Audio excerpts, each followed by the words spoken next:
So, welcome everyone. My name is Juan. I am from CaminoWays. If you haven't guessed it yet, I am from Spain, from the beautiful region of Galicia, which capital is Santiago de Compostela, of course.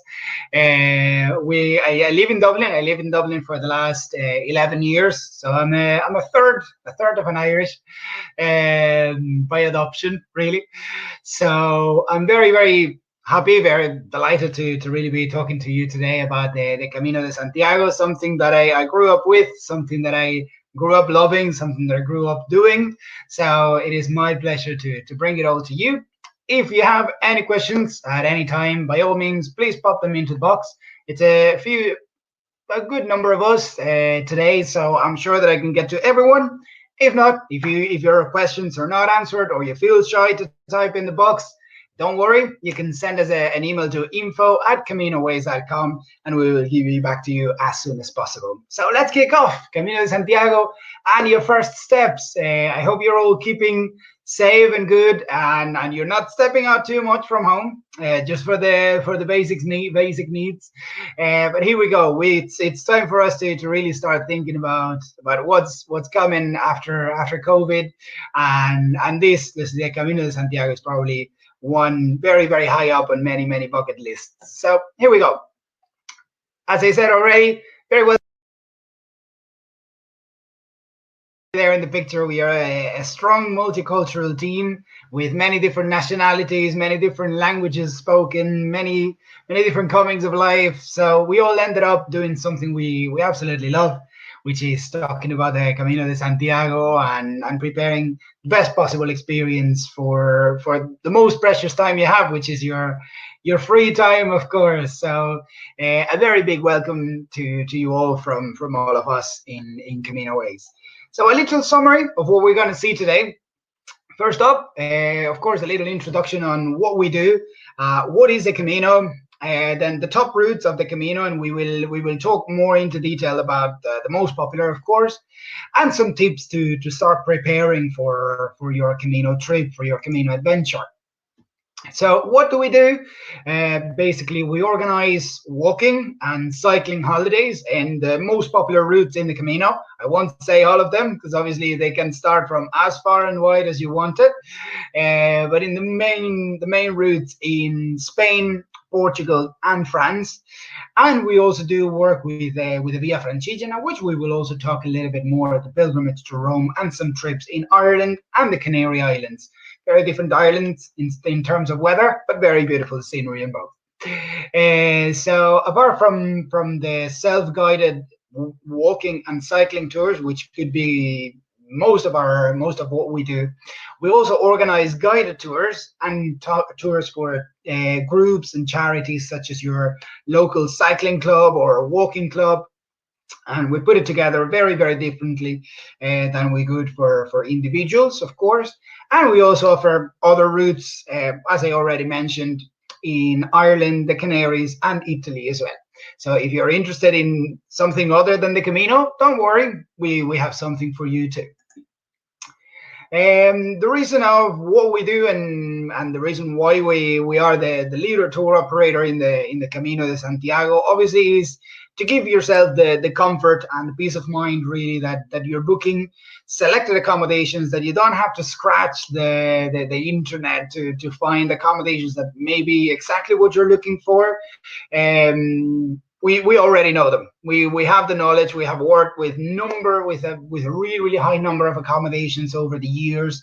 It's been some of the accommodations are about 9 years that we're still working with them, and we have handpicked all of these accommodations based on where they are on the route, the services that they can offer, not just a star rating in booking.com, because it's not going to work. We make sure that they are close to the trail, that they are within walking distance, that they can hold onto your luggage, which is the second point that I'm going to talk about, and we make sure that they keep up their game on pretty much on a monthly basis, but every year they are reviewed, and obviously all of the routes are accommodation and they are subject to change. If somebody drops the ball, It doesn't work with us. Obviously, the second one, talking about comfort, is luggage transfers that we can offer. We can offer for your bag to be carried over. If you're a bit concerned about carrying your bag for such a long walks, or yes, you have done long walks, but you've never done it with a bag and you don't feel too comfortable about it, don't worry, we can take care of it. And obviously, the third reason is the support that we give you when you're planning, when you're on the route, and when you're actually back from the route. So, and as you can see, we have webinars. We have a very strong team of salespeople that are always happy to share their tips with you, that are always happy to listen to you and your needs to tailor the perfect trip for you, not just any trip, just the one that actually suits your travel needs and exactly what you're looking for. While you're on the route, as you saw in the previous slide, or 2 slides ago, there's a very strong multicultural team. So there's always on the other end of the line that speaks very good English, perfect Spanish, perfect Italian. So you can rest assured that if you have any trouble while you're on the route, you can rely on our 24/7 assistance number to help you out at any time at all. So the type of tours, we talked about them before, the types of tours that we do. It's guided or self-guided. We get asked that question quite a lot. What's the difference, or which one is more fitted to me? Well, the obvious difference, obviously, is that the guided one has a tour guide with them. Self-guided doesn't. So the guided tour, apart from that, of course, has the advantage that you're already joining a group. So, for example, if you're traveling on your own, you're gonna get to meet people from the get-go. It's gonna be very instant. Everything's gonna be ready and prepared for you. We'll pick you up from the airport, take you to your accommodation. You'll have dinner with the group, dinner with the guide. You get to mingle, you get to bond with people. You get to not bond with others, but that's life. And then you start the Camino as a group. The only drawback for guided tours is that it obviously has set dates, so you need to stick to those dates. Generally, we do them from Saturday to Saturday. It's what most people prefer, to go there on a weekend and come back and still have Sunday to rest after the 1 week trek. And if you decide to go for self-guided, of course, then it's free for all. It's completely open. You can tailor it as much as you want. You can start whenever you want. You can do whichever route you want. And obviously, you can choose whether to add airport transfers or you prefer to do public transport and save some cost. You can add, remove luggage transfers, add, remove dinners. It's completely your trip. So it's completely up to you what you want to do with it. It's great to give you flexibility. You can add extra nights, you can add rest days, split days, everything you want. So it's great to have that that sense of flexibility around it and that freedom to kind of choose your program. The hotels that we work with, and I was talking about them before, they are obviously hotels that we have worked with before, but obviously they come in different categories too. Basically, the main 3 categories could be the standard accommodation, the country cottages, and the superior collection. What's the difference between them? I have helped myself here to a picture to kind of illustrate it. The standard accommodation could be just regular 3-star hotels or family-run hotels with the equivalent quality, really, of a 3-star. Some of them, they are family-run hotels that never received the star rating.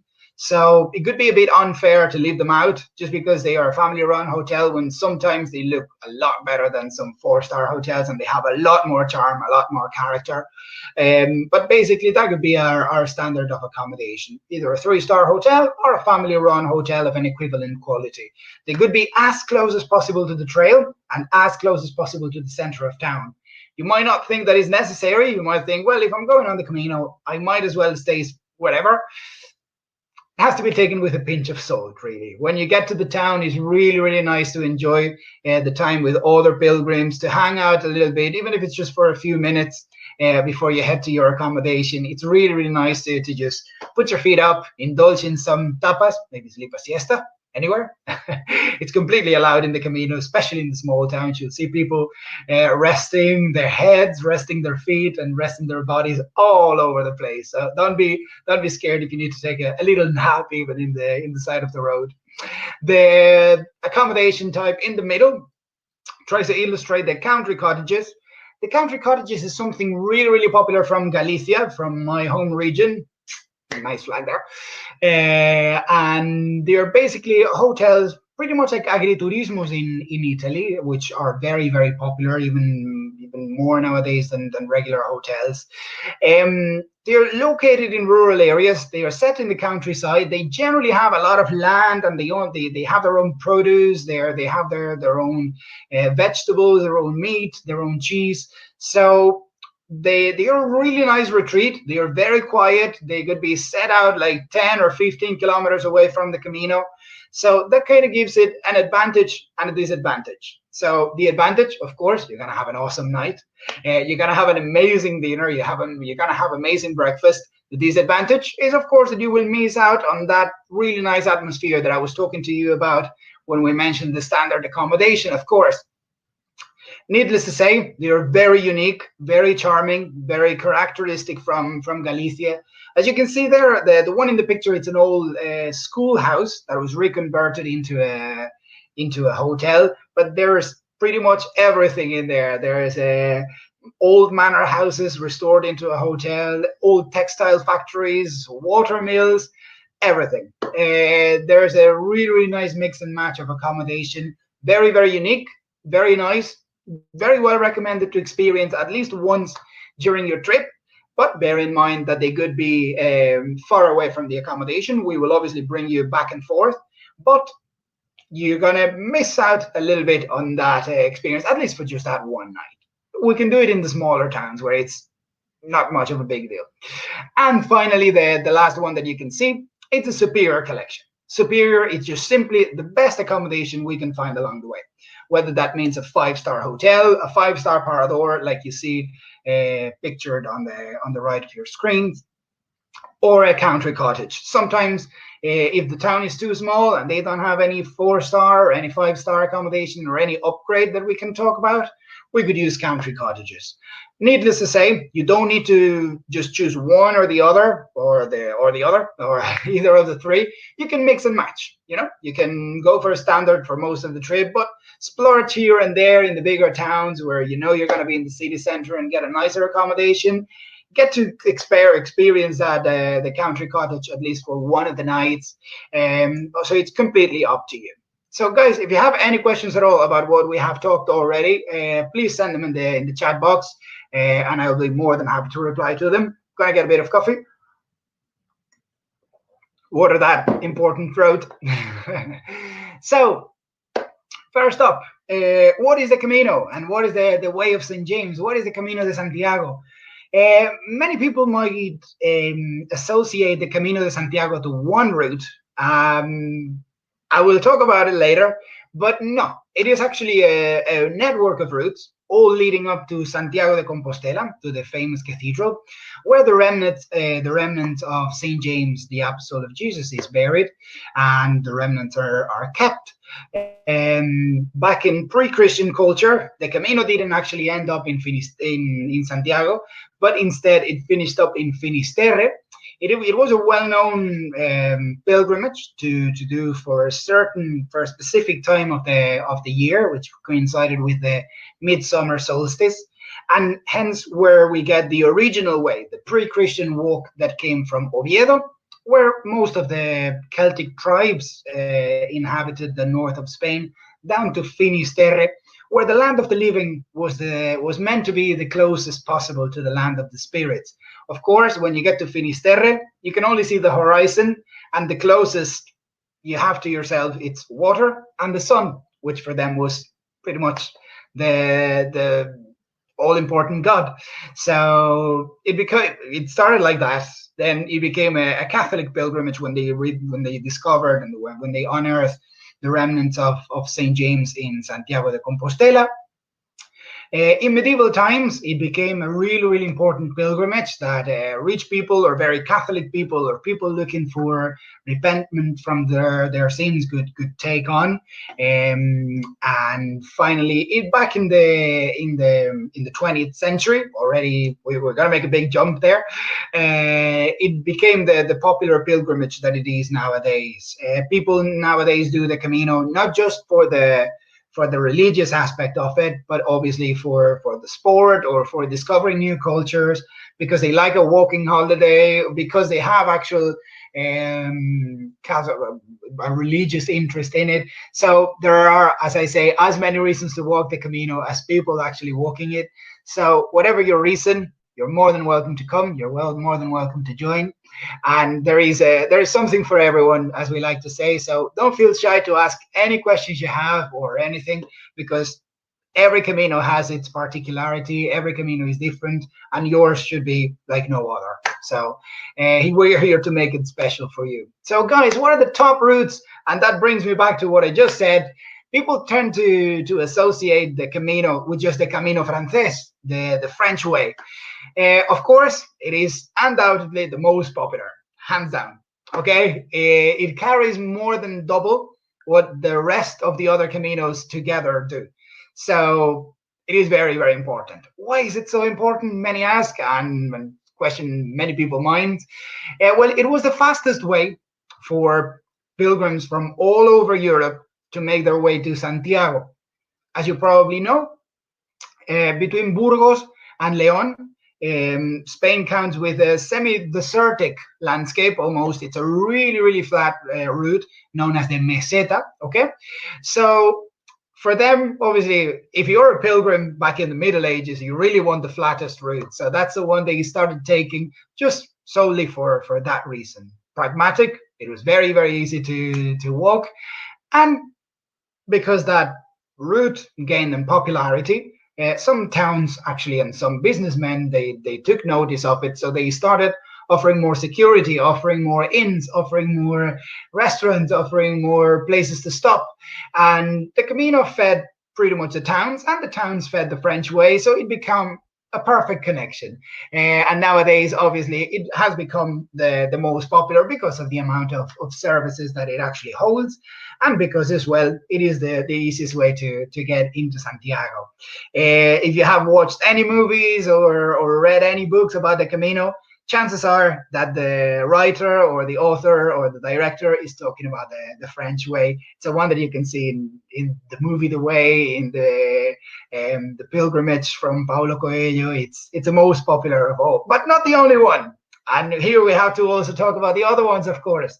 The Portuguese way, the one you can see on the left of your screen, obviously was very, very popular with Portuguese pilgrims.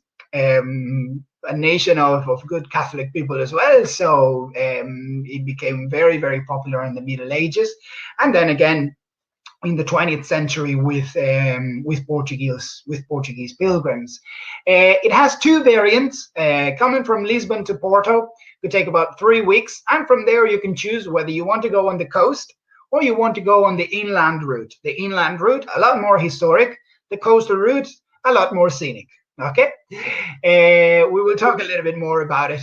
Then after that, we have the English way or the Irish way, which was the route that the English and Irish pilgrims used to take when they disembarked on the port of Ferrol or A Coruña. They used to make their way to Santiago. It is actually the shortest of all routes. If you start in A Coruña, you can do it in as little as 3 days. But in order to get your Compostela certificate, which we will talk more about later, you need to complete at least 25 kilometers in your home country, be it Ireland, Scotland, Wales, England, the Isle of Man, and Brittany. Kudos to me for remembering them all. The other routes, and that's the four least popular, but still with their perks, of course, would be the Northern Way, the last one to be fully marked and fully officialized as a Camino route. So they get funding from the St. James's Friend Societies and from the Spanish government to actually mark the route and to keep up the route. It crosses some really, really important cities in the north of Spain, such as San Sebastián, Bilbao, Santander, Gijón, that many of you probably have heard about already. So that is the main catch of the route. It passes some really beautiful cities, and of course the scenery is absolutely stunning. There's some really rugged terrain, some really stunning beaches, and of course it packs a little bit of a challenge. Okay, it's one for the more experienced hiker, but if you want to do just 1 week, I'm sure that if you push it, you get the rewards, and you won't be disappointed with the scenery that you will see. Really pretty, really pretty route. And finally, the two least popular, kind of the two outsiders, are the Primitivo way, or the original way, the one we were talking about, the pre-Christian walk. In my opinion, probably the best. I really love the area that it goes through, all of Asturias and the Ancares region. It's very rugged terrain, very mountainous. It's tough, it's challenging, very green. It's ridiculously green. You see greenery, birds, native forestry all around you. It's really pretty. But again, you really need to be in a good shape because it is tough. It bites your legs. I can tell from experience. And finally, the least walk route of all, the Via de la Plata. It starts up in Sevilla. It's actually the longest of the routes. You need at least 44 walking days to walk back to back. So it is a challenging one. And it is really pretty when you get outside of Sevilla for about 1 week. Then it becomes a bit dull. It's very deserted. There's not many people, and the towns that you pass are very small. So it only becomes really pretty right after Salamanca, and when you start getting into the Salamanca region, Zamora, and into Galicia, where already the scenery is very pretty, and especially the last section of it, the last 100 kilometers, are another one of my top picks of the Camino. It's a lot of an outsider. It's actually one of the least walked routes from Ourense to Santiago, but the scenery, again, absolutely fabulous. Really pretty. So that's all of the routes there in a nutshell. If you have more questions about any particular route, please feel free to pop them into the chat box. I'm sure it's not only you who has that question, and everybody will be very happy to get some more input apart from the one that we are already talking about. I mentioned about the Compostela and the fact that, for example, in the English way from Coruña, you need to complete 25 kilometers in your homeland, if that is Brittany, Wales, Scotland, Ireland, etc. But the pilgrim passport that we provide with your booking is the credencial del peregrino that you can actually see on your picture.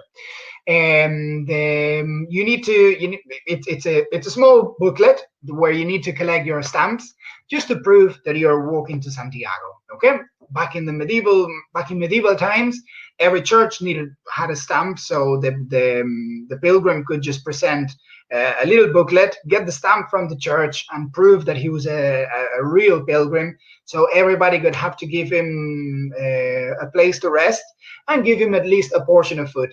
Days have changed quite a lot, quite drastically.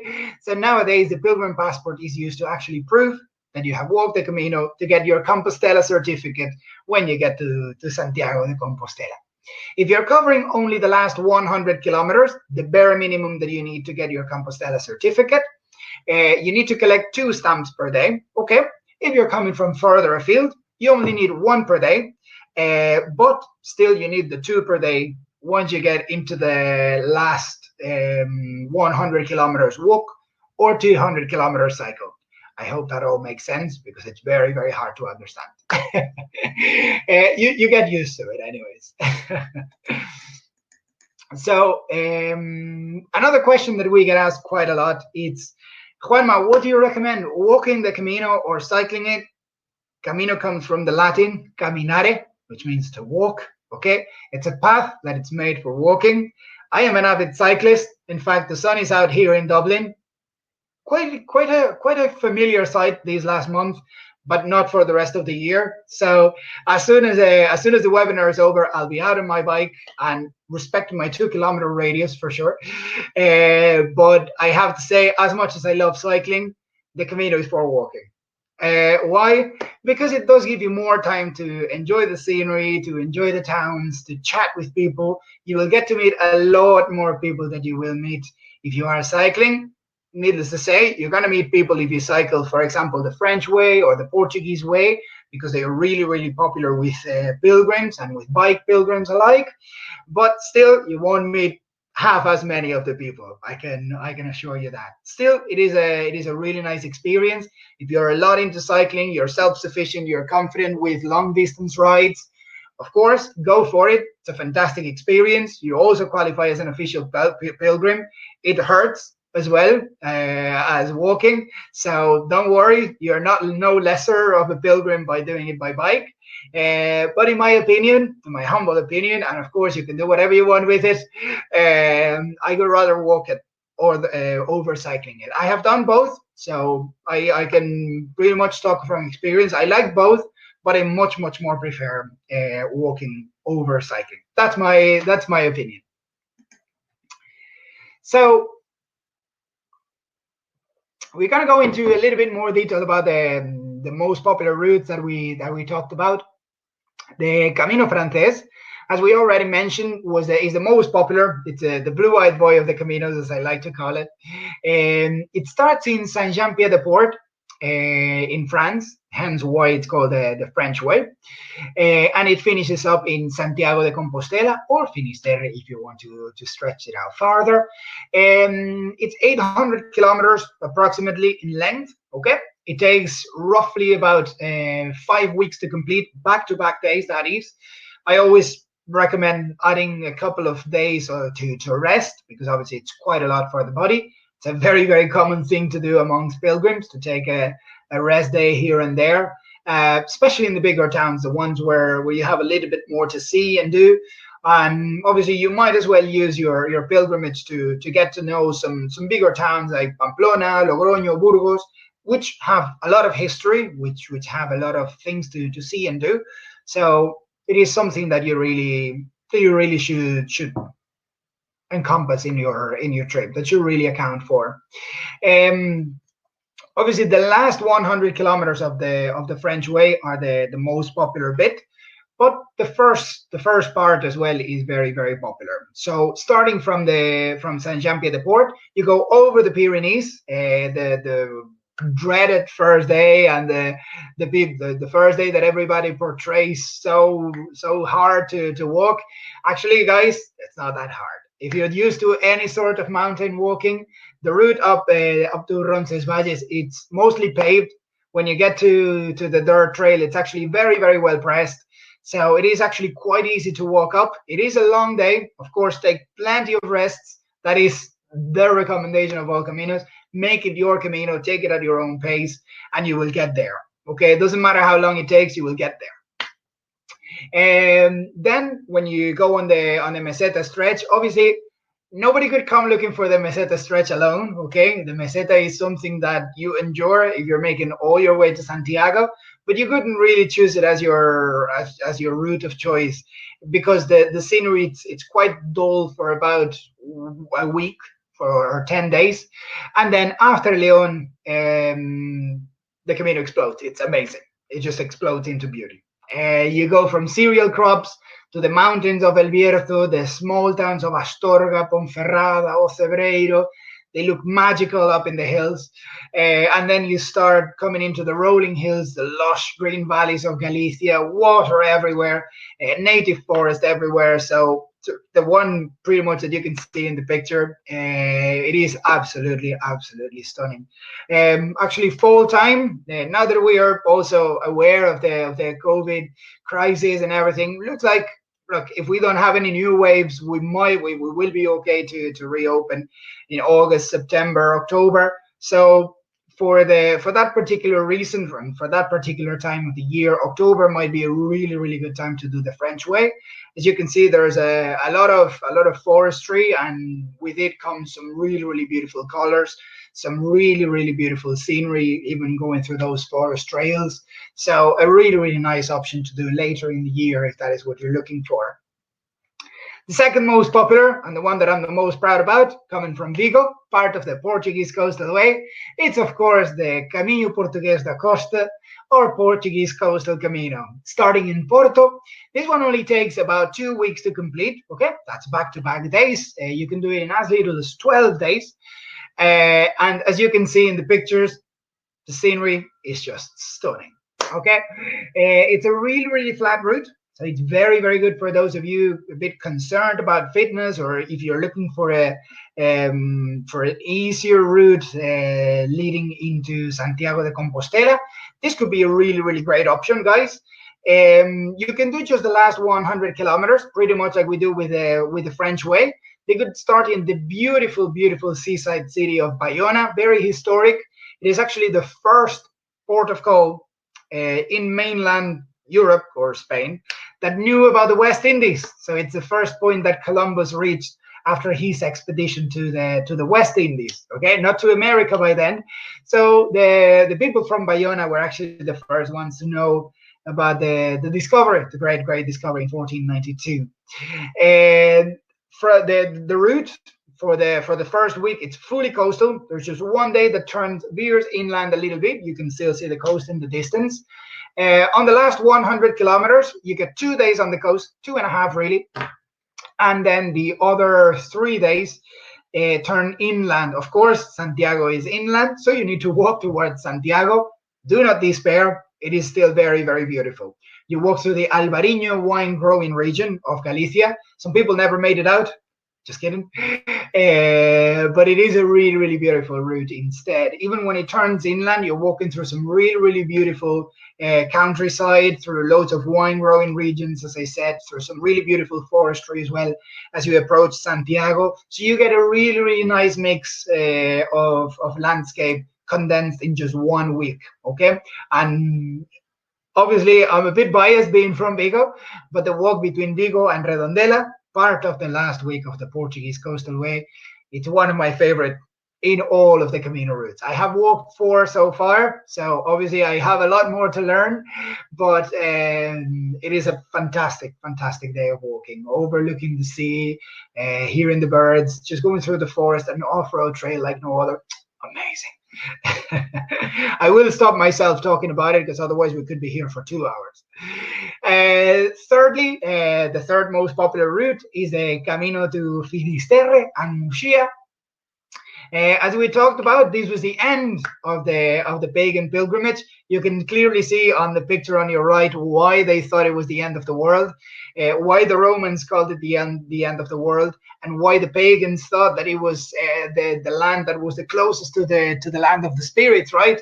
It's sea as far as your eye can see. The lighthouse is a really, really iconic picture, a really iconic silhouette of the Camino.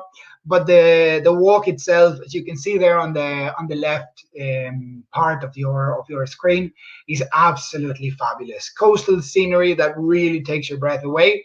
The part of the coast that it traverses, it's called the Death Coast. Don't be scared. It's just all about the different shipwrecks and all the different sailors that risk their lives, and sometimes, well, unfortunately, they lose them while trying to go out and do their work. Of course, you will see small crosses scattered around, but as long as you keep your feet on the ground, don't worry, you're safe. You get your instead of the Compostela, because obviously this is the only route that starts in Santiago and doesn't finish in Santiago, you can get your Finisterrana and your Muxiana from the local albergue. They are all volunteers that work to make these trip a success.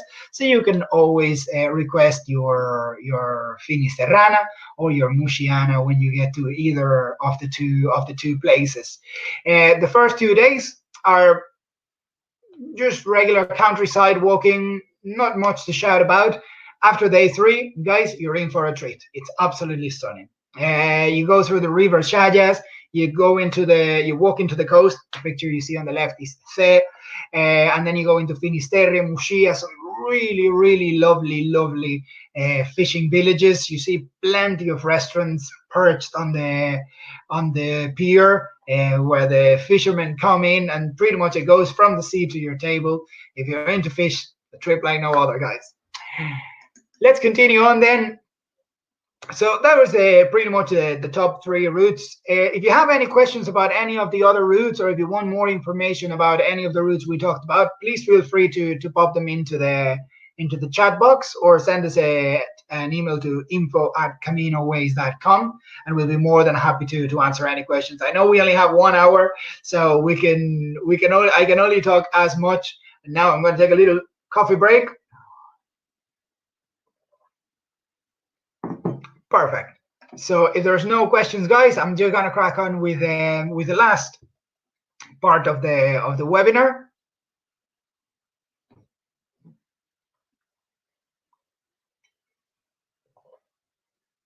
Perfect. I think that's a sensible time to give everybody to type, but don't worry, I will answer it if it comes later. So what is the best time to go? It's something that we get asked quite a lot, of course. We could recommend any month from May, anytime between May and September. Okay, I could say even May and October. The best ones to go, I could say May and September. Okay, why? Because it's dry generally. Of course, we cannot predict the weather, and it is also warm but not hot. Okay, June, July, August, you might get into heat waves time. You might get into really hot weather, which is not nice for walking. You will start sweating. You will feel sticky. You will need to drink a lot of water. You might be in the verge of dehydration. You can get a sunstroke anytime. It's definitely not the ideal time. If you want to go, still perfectly fine. Just make sure you take all the cautions you need. Apply plenty of sunscreen, drink plenty of water, bring appropriate clothing. Of course, there's not such a thing as bad weather. It's just inappropriate clothing, as we like to say. Or September as well, when the temperatures already dropped from summer and it still keeps nice and dry. Okay, May could be a bit more flowery. September, probably better chances of warmer weather. So it's up to you really what you could like. Between May and October, perfectly fine. Best time, May and September. Obviously, there are different caminos that could be best in the month of July, like, for example, the coastal routes. There are certain caminos that you could do even through winter. So if you have any very specific time when you could like to come and I haven't mentioned it, don't worry. There's something to fit everyone, okay? As you can see, of course, the affluence of pilgrims, it's at its best in June, July, and August. That just kind of coincides with the summer school holidays. So there will be loads of Spanish loads of Spanish, Portuguese, Italian, French people that could account for all those pilgrims in June, July, and August.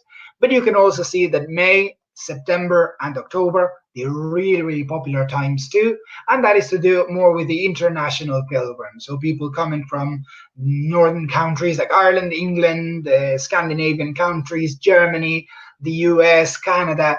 They couldn't be looking for such a hot weather. They could be looking for more of a pleasant time. It could be more like a holiday they specifically plan. It's not something that they just do because the schools are off. That was actually the way I did my first Camino, so I won't talk too loud about them. But September and May and October are very popular times as well to do it, and the numbers are there as well to show it. The Via Francigena, I promised I could talk a little bit about it. Obviously, the Camino is not the only route that we serve. We also have trips on the Via Francigena. Nowadays, the second most popular pilgrimage in Catholicism, leading up to Rome. Okay, and it starts all the way up in Canterbury. It was a way that Sigeric the Series, Bishop of Canterbury, took to ask for permission from the Pope to install his to make his cathedral in Canterbury. He started taking notes of all the towns that he was passing by, of the route that he took. When he came back home, turned out that he had the first travel book. Whoa, eat that, Lonely Planet. But he made his way to Rome, and nowadays the Via Francigena is the second most popular route that we work with. Really beautiful, especially the section between Tuscany, between San Miniato and Siena, the Tuscan section. As you can see there in the pictures, it is a fantastic walk, taking on some of the prettiest towns and villages in all of Italy, I could venture to say. People from the south of Italy are probably starting a war against me now. or declaring war against me of some kind, but they are really, really beautiful. They're embedded in history. They're the alleyways, the cobbled streets, the fortified towns, the castles, the towers you see, the churches, the Romanesque architecture that you see are absolutely stunning. It's worth spending time in the towns on their own. I could say even add an extra day in each of the towns because they are really, really beautiful. The walk in between is really, really beautiful. Of course, for anybody of you who has watched Gladiator, when the guy dies, the Tuscany is actually paradise. So he goes to heaven, and what they show are pictures of Tuscany. So it only goes to say that it's a really, really beautiful landscape. All rolling hills, cypress tree-lined avenues, gravel trails, a really, really green scenery, loads of vineyards, loads of chances to try some really nice Chianti as well. So a really, really nice route indeed. And all of the towns, as I said, they are absolutely fabulous. The walks, fortunately for you, are short, so it is really, it gives you the time to explore the towns when you actually get there. So it's a really, really nice thing to do.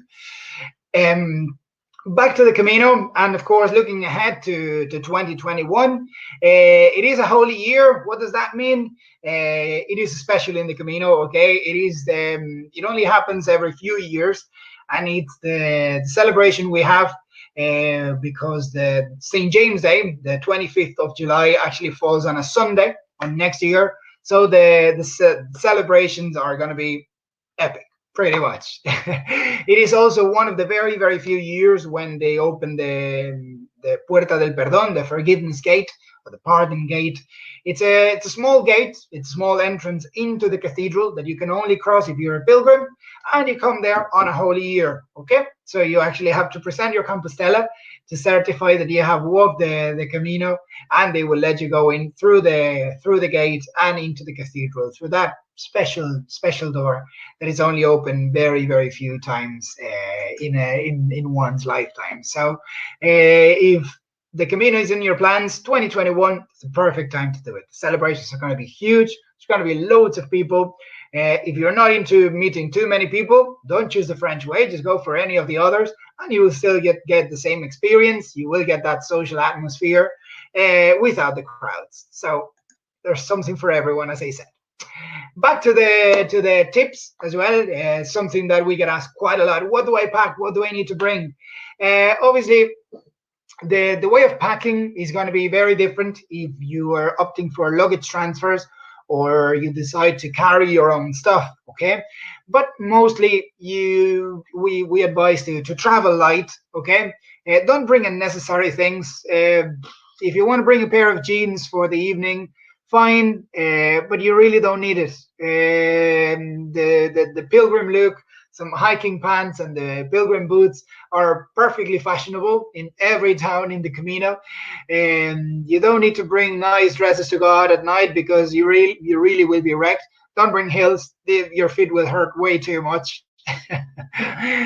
Obviously, check the forecast before you start the trip and daily. If you are bringing your day pack with you, just make sure that you're bringing a poncho if the weather looks rainy outside or if the forecast is of rain, and obviously bring your sunscreen, your hat, or a cap to protect from the sun if you see that it is going to be a sunny day. Obviously, bring light layers with you, especially if you're going in the shoulder seasons in April, May, September, October. Do bring a small thermal layer, a regular t-shirt. Normally, I could recommend everything bar cotton. Cotton does not transpire very, very well. If it gets wet, it doesn't get dry very quickly, and generally it won't provide with a very, very comfortable walk. I could say just go with a technical t-shirt, polyester t-shirt, something that kind of wicks away the moisture and keeps you dry and cool throughout the day. Obviously, bring sun cream, as I said, if it is sunny. Bring your hat and your cap to avoid any insolation. don't have that much of a problem myself, but for anyone with a bit of a more receding hairline, it is a must to bring with you. Obviously, bring your poncho or your waterproof jacket. Again, very light rain jacket. Something waterproof goes a really, really long way. And bring your camera with you. As I like to say, you're doing it right if you bring back home more memories than pictures. But of course, the pictures are always great to look back on.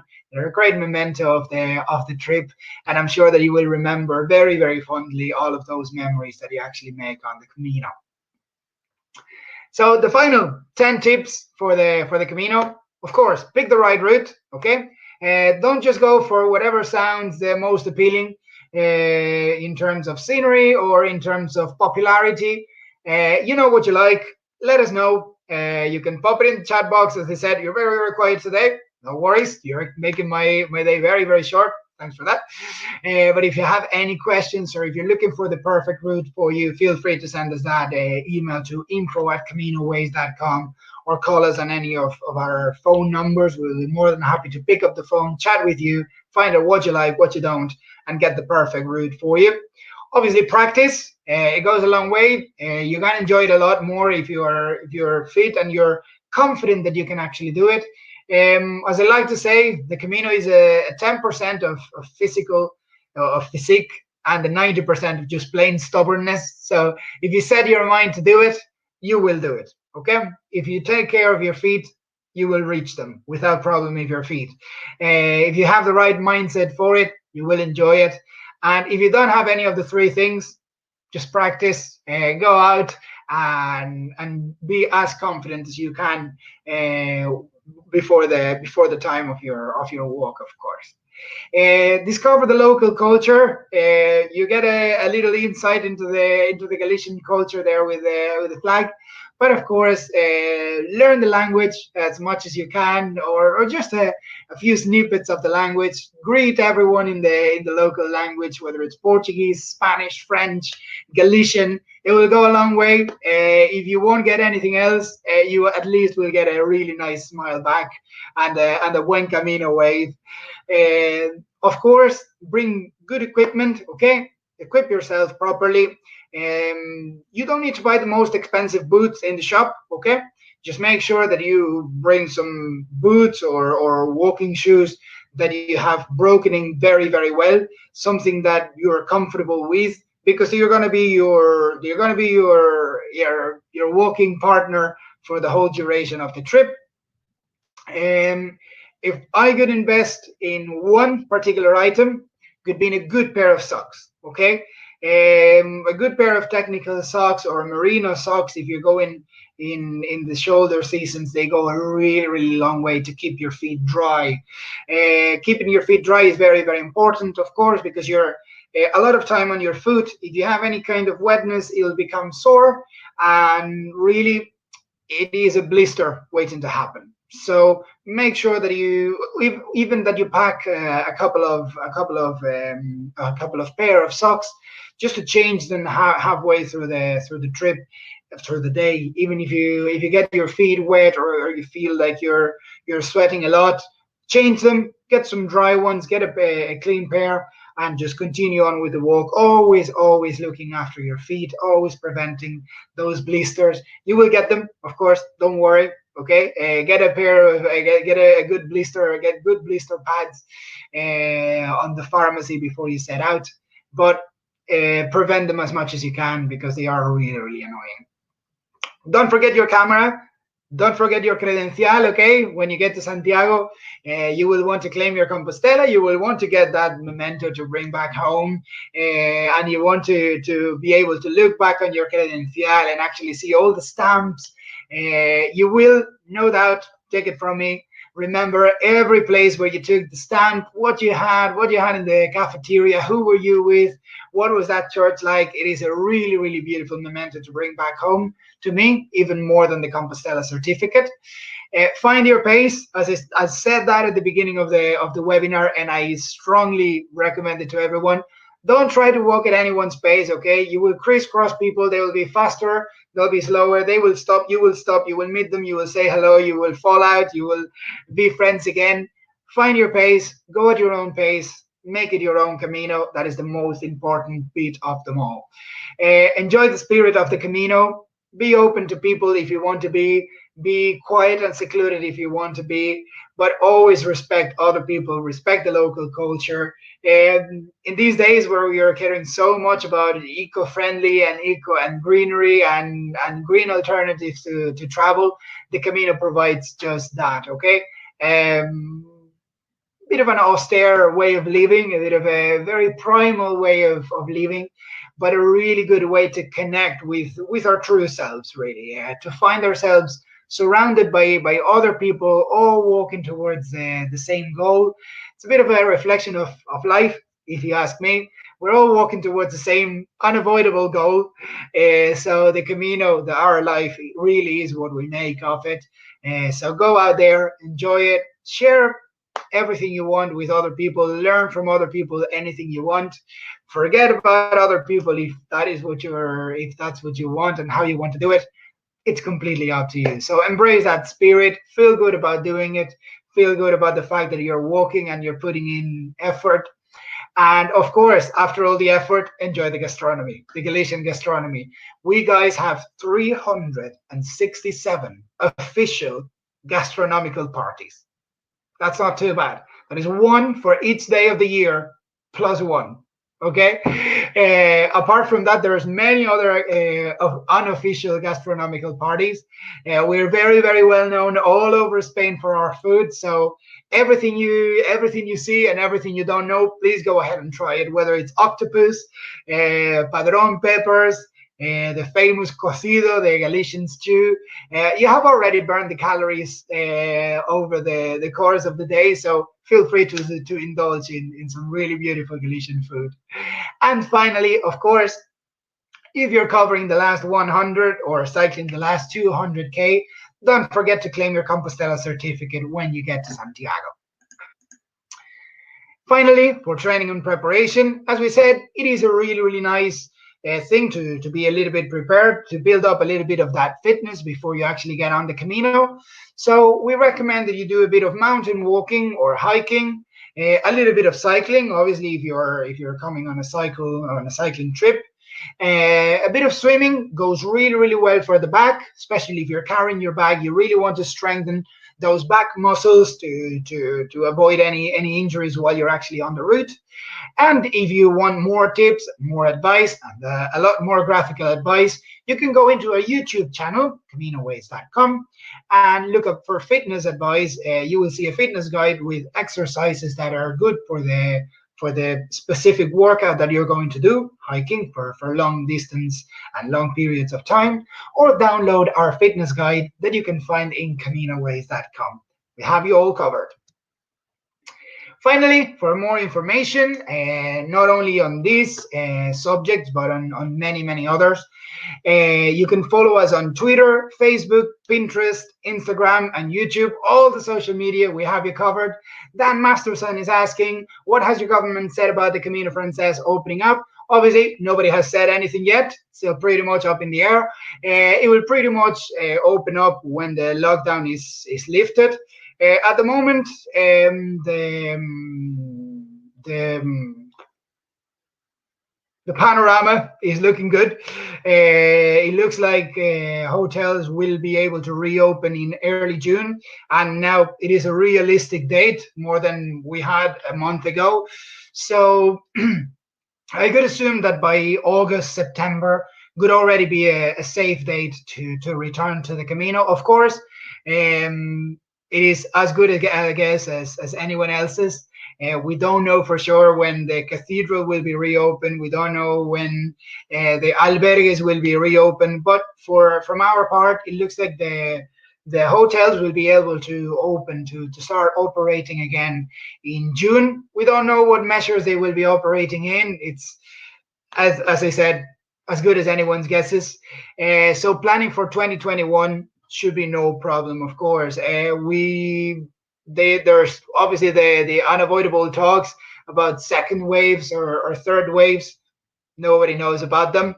But of course, if you're planning to come in 2021, we do recommend that you plan ahead, because if things improve and COVID is a thing of the past, come September, October, it's going to get really, really busy in 2021, guys. It's a whole year, and we have a lot of people that wanted to go this year and are not able to go. So yes, if you are planning for 2021, do send us a quick email or go online and get your quote, because it is going to be very, very busy. So finally, from me, I only want to wish you a buen camino, the very, very popular saying that you will hear many, many a time in the when you're on the route. It means literally have a good way, have a good life, as I like to portray it, as I like to see it. And if you have any questions at all, now is the time. You have been wonderful, very quiet. So now we have a quick 5 minutes here until they kick us out, where I can answer any questions. As I said, if you haven't asked it, please feel free to send it to info@CaminoWays.com. We will get back to you as soon as possible. How far in advance, says Angela, do you recommend booking if you're thinking of 2021 May, June? If it is for May, I recommend before end of this May, okay? Plan a year in advance. If you're thinking more like mid, late June, you might be okay waiting until August, September, but still, the earliest, obviously, as early as possible would be the best recommendation. Obviously, the earlier you book, the better chances you get of getting into the top big accommodations, the top big hotels and inns. So it always works on your best favor to book as soon as possible. Thank you so much, Caroline, for attending the webinar.